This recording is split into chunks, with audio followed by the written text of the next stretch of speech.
জাতীয় পার্টি ছেড়ে কোথাও যান নাই। আপনি জাতীয় পার্টির একাংশ হয়তো নেতা হতে পারেন, কিন্তু এরশাদ সাহেবের ছবি এখন পর্যন্ত আপনি ব্যবহার করেন। আপনি ফিরে আসুন। আপনি এখনও জাতীয় পার্টির পরিবারের লোক। আপনি ফিরে আসুন।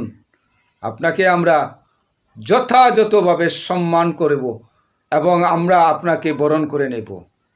আমরা চাই লিঙ্কন সাহেবকে, তৃণমূলের নেতাকর্মীরা চায় লিঙ্কন সাহেবকে অন্ততপক্ষে একটা সম্মানের আসনে বসাবে এবং বসবেনও। আপনি জিএম কাদের সাহেব, আপনি জানেন, আপনাকে আমরা তো নতুন করে কিছু বলতে পারি না। আপনি আমাদের চাইতে বেশি জানেন।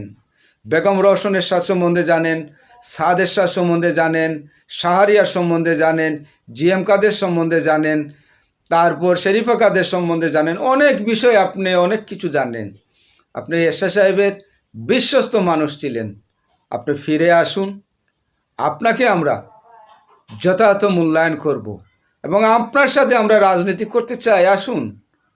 জিএম কাদের সাহেব আমাদের পার্টির চেয়ারম্যান, খুব সরল মানুষ, অত্যন্ত জ্ঞানী মানুষ, শিক্ষিত, মার্জিত, ভদ্র রাজনীতিবিদ। আসুন, আপনাকে নিয়ে আমরা রাজনীতিটা করি।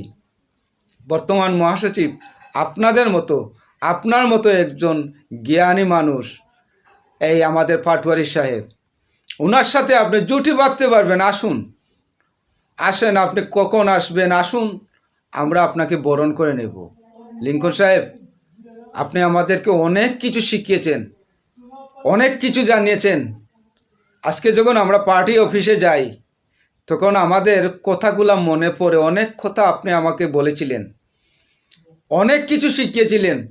পার্টি অফিসে গেলে অনেক কিছু মনে পড়ে। অনেক কথা মিডিয়াতে বলা যায় না। আসুন, আপনাকে নিয়ে আমরা রাজনীতি করব।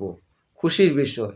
অন্ততপক্ষ আপনি যদি আমাদের আগে মৃত্যুবরণ করেন, অন্ততপক্ষ আমাদের দলীয় পতাকা দিয়ে আপনার লাশটা ডেকে অন্ততপক্ষে আমরা আপনাকে রাখতে পারবো। সেই সম্মানটা আপনি অন্ততপক্ষে পাবেন। আসুন।